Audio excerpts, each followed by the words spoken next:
Miss Amy said in her sit-down presser that she had with Mike Keith that she didn't want to be at the back of the line, and that's why we didn't trade Mike Vrabel before we let him go. And by the wide net that she's casting, her and Rand, she wasn't messing around. So in this video, I'm going to give you my thoughts on the names currently out here tied to the Titans for the new head coaching position. You know, after the intro.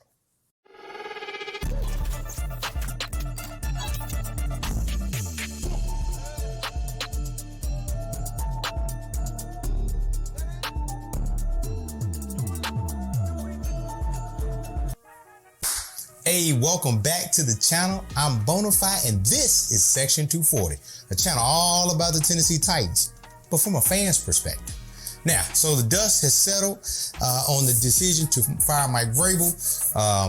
This morning, Joe Rexroth and Diana Rossini, they posted a story online that kind of gave more insight into what was leading up to this, almost a year before this. And I'm going to post a link for real this time in the description so you can read it. It's from The Athletic, so you may have to pay like $1.99 to get access to it. But I'm telling you, this story alone is worth your $1.99, all right?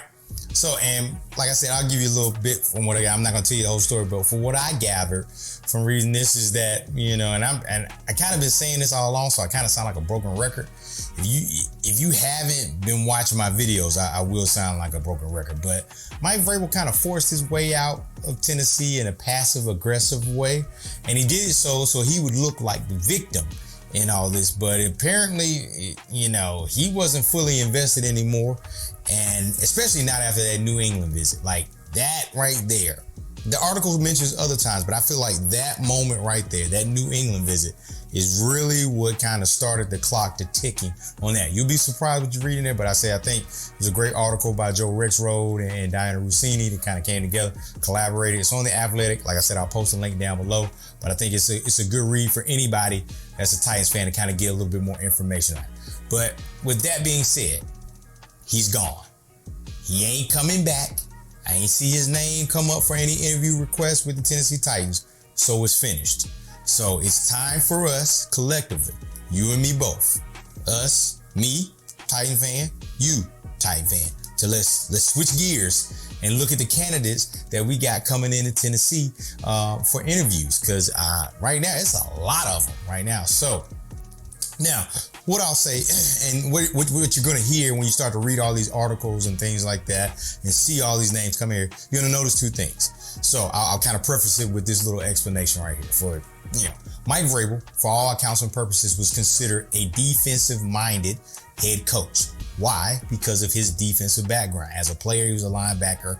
As a coach, he was a linebacker's coach. And then I think he went up to a defensive coordinator. So when you look at him, when you categorize him from what side of the ball he is, he's going to be a defensive coach. So it's similar to, you know, Sean McDermott in Buffalo, DeMeco Ryans in Houston. So what you're going to hear me, when we talk about these candidates, you're going to hear me refer to them as either offensive-minded or defensive-minded head coaches. Now, just because somebody's a defensive-minded head coach or offensive-minded head coach doesn't mean that they necessarily can't be a great head coach.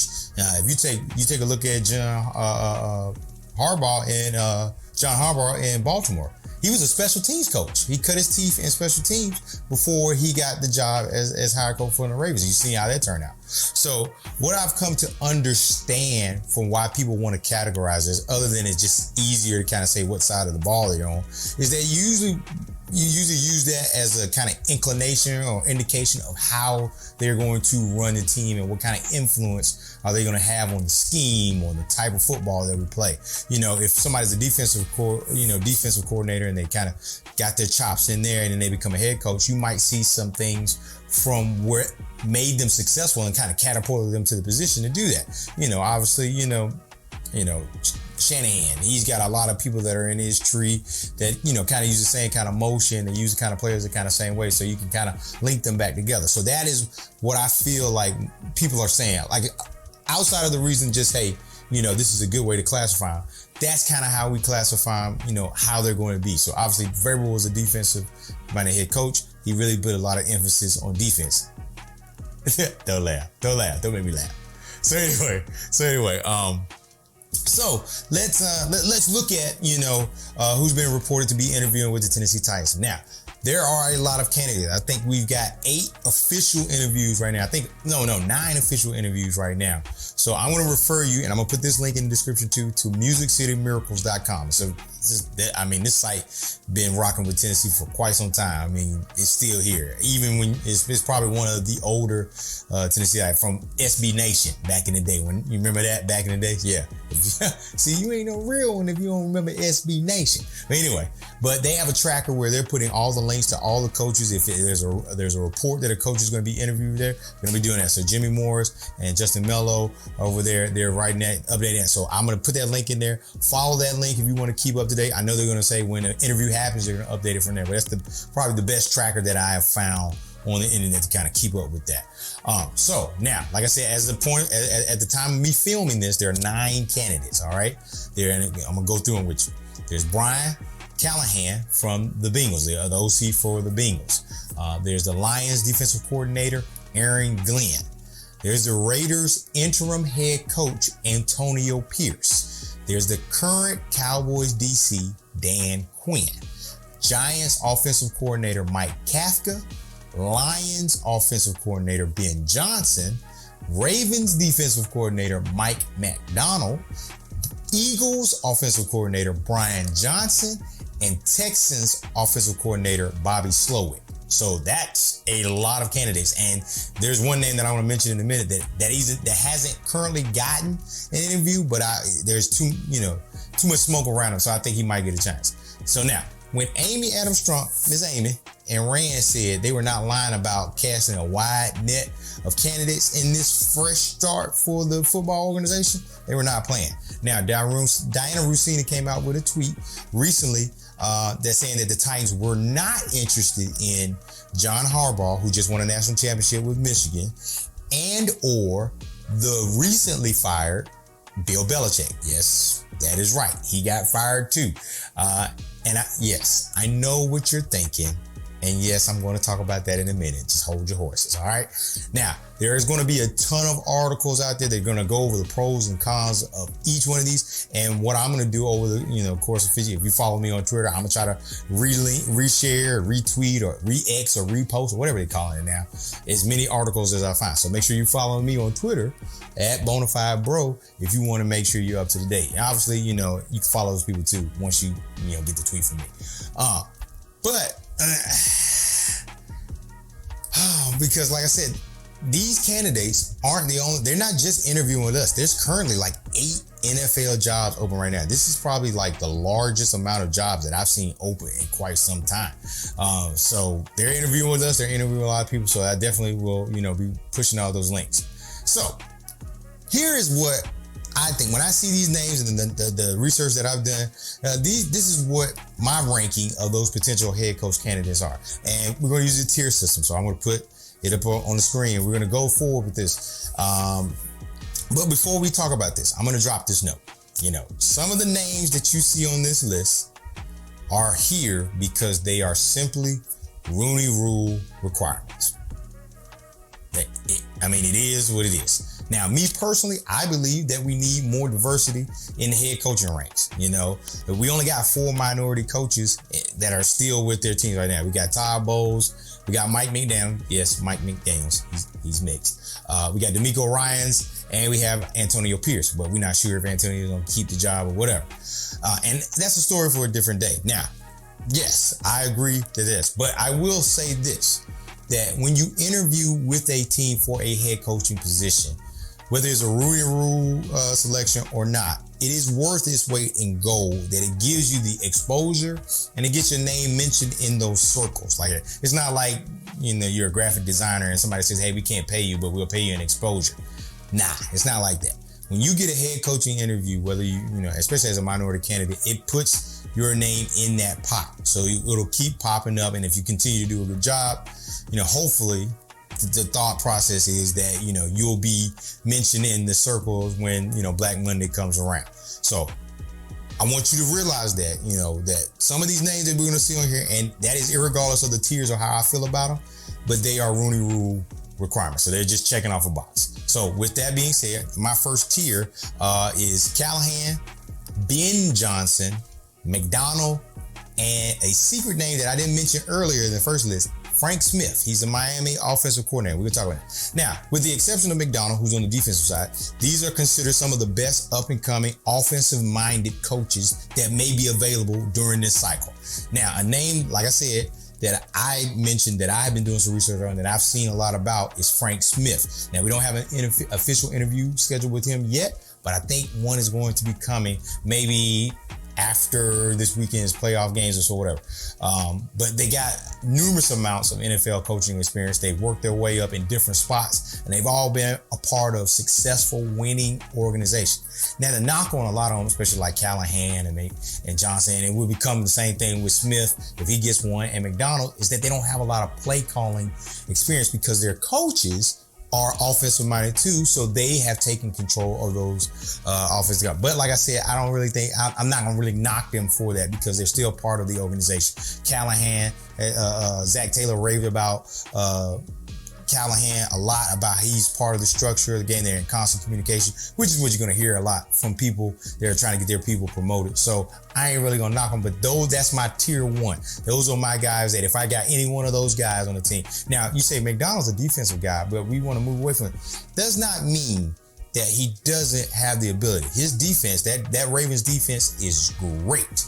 It is a good defense, and he's in charge of that, and they have been doing good, and they've been able to make pieces work together even after injury. So I definitely, I would prefer offensive-minded coach, but if we hire Mike McDonald, I wouldn't be too upset about it. So now we're moving down to the tier 2 list, and tier 2, I feel like for me, it's just like, if we get him, I'm really not going to be ecstatic as I was if I got a tier 1 guy, but I'm not going to be crying if, we ended up with one of these guys. Now, like I said, that my tier 2 is Aaron Glenn, Dan Quinn, and Antonio Pierce. Now, so all three of these guys are defensive-minded head coaches, and they all have their strengths of what they do, but they don't really seem to be a part of the plan moving forward. Like in my head, when I think about Rand's presser and Miss Amy's statement, they don't kind of coincide with that. Not that I feel like they want total control. It's just the way that they do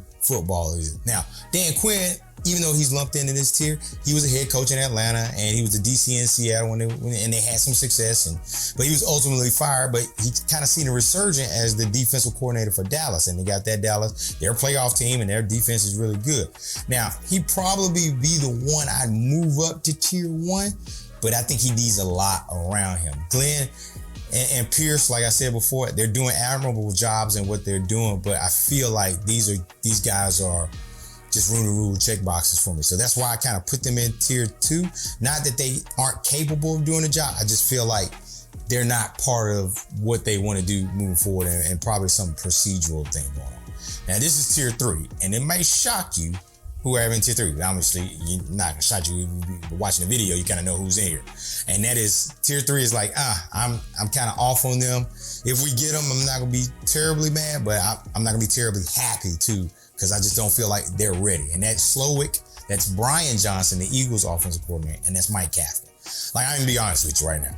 I don't think any one of these guys that I just mentioned is ready to be a head coach right now. Slowick seems to be a hot name right now because of his connection with the 49ers. And, obviously we got Rand, and that's where he came from. And then his work this year with the Texans. But I don't think that's not enough to make me excited about him being a head coach. I think he needs to cut his teeth a little bit more right here, because right now, the way our team is set up and the way we're doing, we don't really have a lot of time for somebody to be learning on the job. We kind of need somebody that's, he may have experience, but, I ain't doing a lot of research on him. And is it more buzz than it is, something that's concrete? So I'm kind of out on him. Brian Johnson, had this been last year, would probably be a top candidate. But man, if you paid attention to the Eagles these past 5 games, it's not, his unfair or not, his resume has taken a ding simply because that offense is not doing what it is no more. Like, you can't tush push yourself to the Super Bowl, at least not now anymore. So, and Kafka, hey man, don't give me a line up here. I ain't did no research on that man. I don't think, let's not even waste our time with it. Mike Kafka, I think if there was a inverse Rooney Rule, he would probably be the candidate that's for it. All right. So now, that's how I'm ranking everybody that I got right now that we've currently put out there. Like I said, I'm really hoping that Frank Smith's name pops up in the next day or two. I'd be surprised if it didn't. Like I said, he ranked number one. There was a survey that the NFLPA did, and we're wrapping up this video.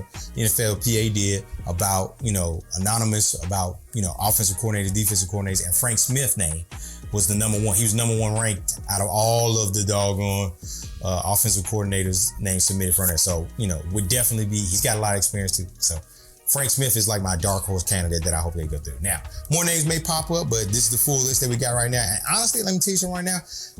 As you can tell, this is my third video in as many days, but I am excited. This is an exciting time for Titans fans. And I know it may have seemed like if you're worrying about the wrong thing, like worrying about what division is that ran his push, or worrying about why Miss Amy didn't have, meet in front of, I feel like all of that stuff right there is that's cannon fodder. That's flat. We ain't really worrying about that because they ain't hitting on that right now. You can worry about that and we can come back to that another time. But for right now, I feel like they are full speed ahead on modernizing this Titans team. She talked about analytics and using that to go forward in the team. So I think, this is something to look good in the future. Like I mentioned before, this is an attractive position. The Tennessee Titans job is not a slouch. We got tons of cap space coming up here. We got a high draft pick.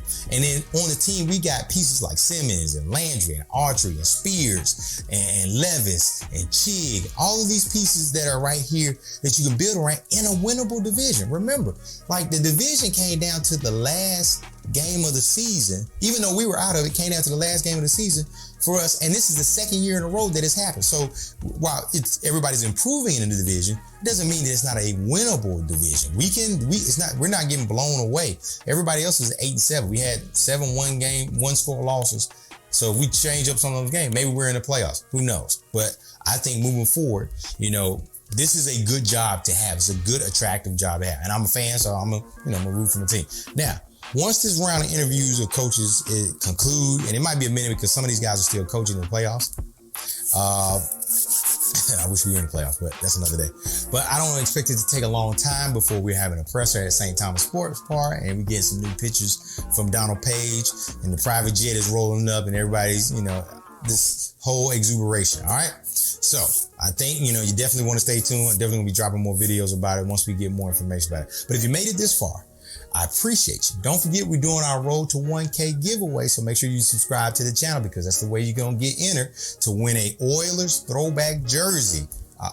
Go ahead and read that article. Be something in there about when we lost in them jerseys that has something to do with that. So once we hit 1K, we're at 645 right now. So once we hit 1K, you want to get your name entered in there. Go ahead and get your name entered there. Make sure you're a subscriber. Don't forget to like, comment, and share this on all your platforms. Liking the video helps the algorithm get it out to more people. Sharing it gets it out to more fans, and you subscribing helps me out. All right. So remember, there's plenty of room in the section for all of us, and it looks like there's plenty of room in St. Thomas Sport Park for people to be interviewed.